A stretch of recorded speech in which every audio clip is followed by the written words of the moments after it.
Corporate জগতে পুরো দেশেই আমার না অনেক চেনাশোনা আছে। একটা ফোন কল লাগবে খালি, তারপর তোমার ওই জুন গুহর মতোই সারা জীবন আনএমপ্লয়েড থাকবে। কেউ চাকরিতে নেবে না, যেটা আছে সেটা থেকেও বার করে দেবে। Mind you. ভয় দেখাচ্ছেন আপনি আমাকে? ভয় দেখাচ্ছেন যে আপনি আমার চাকরি খাবেন? মানে জুন আন্টির যে ক্ষতিটা করেছেন সেই ক্ষতিটা আপনি আমার করবেন? Shut up. ইংলিশ যদি না বোঝো তাহলে বলছি চুপ করো, আর কোনো কথা বলবে না। আবার কথা বলছো তুমি? তোমার জুন আন্টিকে চাকরিটা আমি দিয়েছিলাম। কেন দিয়েছিলাম? না, ভেবেছিলাম ও নিজেকে রিফর্ম করবে। পরে দেখলাম যে না না, এই ধরনের মেয়েরা নিজেদেরকে রিফর্ম করতে চায় না। যখন হেরে যায় তখন কেঁচো হয়ে যায়, আবার কিছুদিন পরে সমূর্তি ধারণ করে। তোমার জুন আন্টিকে চাকরিটা আমি দিয়েছিলাম, আমিই খেয়েছি। তোমার ব্যাপারটা অবশ্য আলাদা, তুমি নিজের উদ্যোগে চাকরিটা পেয়েছো, কিন্তু চাকরি পাওয়া আর চাকরি রাখা দুটো কিন্তু এক নয়। হ্যাঁ, তুমি আমার কিছু করতে পারবে না, আমার টিকি পর্যন্ত ছুঁতে পারবে না, আমি সেই কারণে বলছি না। কিন্তু তুমি আমার পুত্র সম ডিঙ্কার জীবনটা নরক করে দিচ্ছ। একজন শিল্পী, একজন গায়ক, তুমি ওকে গান পর্যন্ত গাইতে দিচ্ছ না। কি চাইছো তুমি? ওর জীবনটা তুমি শেষ করে দেবে? আর শেষ করে দেওয়া মানে কিন্তু মৃত্যু নয়। শেষ করে দেওয়া মানে হচ্ছে জীবন্ত লাশ হয়ে কাটানো, আর সেটা আমি তোমাকে করতে দেব না। নেভার। ভালোই ভালোই বলছি, এবং তোমাকে লাস্ট চান্স দিচ্ছি। 10 গুনব। 10 গোনার মধ্যে আমি তোমাকে এখানে দেখতে চাই না। আর যদি দেখতে পাই তাহলে কি করব সেটা তখন তুমি দেখতে পাবে। 1, 2,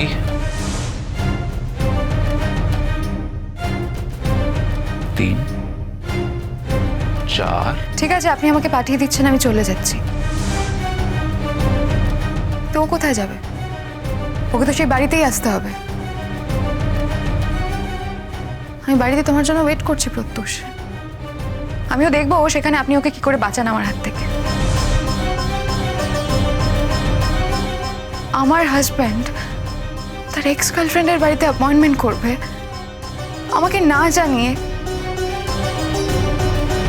তারপর তার মা তাকে নিজে হাতে করে এখানে নিয়ে আসবে, এটা তো অন্যায়। আমি এই অন্যায়টা কিছুতেই মেনে নেব না, কিছুতেই মেনে নেব না এই অন্যায়টা। ইংরেজি বাংলা কোনোটাই বুঝছো না? শাট আপ, চুপ করো, মুখ বন্ধ, কোনো কথা শুনতে চাই না। টু শব্দটি শুনতে চাই না। 5, 6। তোমার নিজের উপর বিশ্বাস নেই কি? ভরসা নেই? কিসের ইনসিকিউরিটি তোমার? তুমি না একটা কাজ করো, তুমি ডক্টর দেখাও। You need counselling. আর তোমাকে আরেকটা কথা বলছি কিয়া, তুমি শুধু অন্যকে অশান্তিতে রাখছো, শুধু সেটা নয় কিন্তু তুমি কিন্তু নিজেও শান্তিতে নেই। আমাকে একটা কথা বলো কিয়া, তোমার কি এটা ডেস্টিনেশন ছিল? তুমি কি এখানে আসতে চেয়েছিলে? কিয়া তুমি বাড়ি যাও, ভালো করে ভাবো কথাটা। আরেকটা কথা বলছি, প্লিজ নেক্সট টাইম না আমাকে না বলে আমার বাড়িতে প্লিজ এসো না। হ্যাঁ, সেটা তো বটেই। আমি আসলে তো তোমার সমস্যা হবে না, আমি আসলে তোমার প্রাইভেট লাইফে বিঘ্ন ঘটবে। কারণ তোমার প্রাইভেট লাইফটা তো আমার হাজবেন্ডকে জড়িয়ে, সেটা তো ডিস্টার্ব। তোমার এই বাজে কথাগুলোর উত্তর দিতে আমি প্রয়োজন মনে করি না। কারণ এইগুলো না বেসলেস কথা। এই তো দেখছি ভালো কথা শোনে না। এজো, এবার কিন্তু ফোনটা করব, তারপর যে আসবে সে কিন্তু ঘাট ধাক্কা দিয়ে এখান থেকে বার করে দেবে। আমি থানায় ফোন করবো এক্ষুনি। হ্যাঁ, ঠিক আছে, চলে যাচ্ছি আমি, কিন্তু আমি কিন্তু ভুলে যাচ্ছি না। প্রত্যুষ, তোমাকে কিন্তু সেই বাড়িতেই আসতে হবে। সেখানে দেখবে যে তোমার সঙ্গে আমার কি বোঝাপড়া হয়।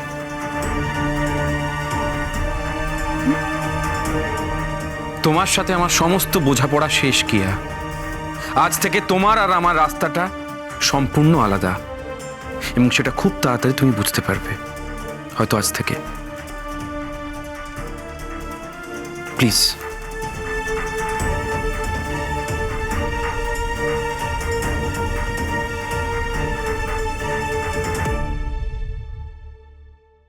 Rohit uncle, I am really sorry,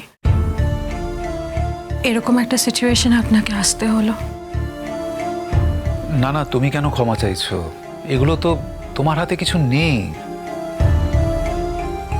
আর তোমায় কি বলছি, বিয়ের আগে তো আমি বুঝতে পারিনি যে ওই ধরনের মেয়ে। সত্যি সবাইকে বোকা বানিয়েছে। বিয়ের আগে একরকম, বিয়ের পরে একরকম। ডিঙ্কা এমন একজনকে বিয়ে করলো, সবাইকে ঘোল খাইয়ে ছেড়ে দিচ্ছে মেয়েটা। রোহিত আঙ্কেল, এরকম একটা মেয়ের সাথে সারাটা জীবন কাটাবো কি করে বলো তো? তোমার মা কি বলছেন? মা আর কি বলবে?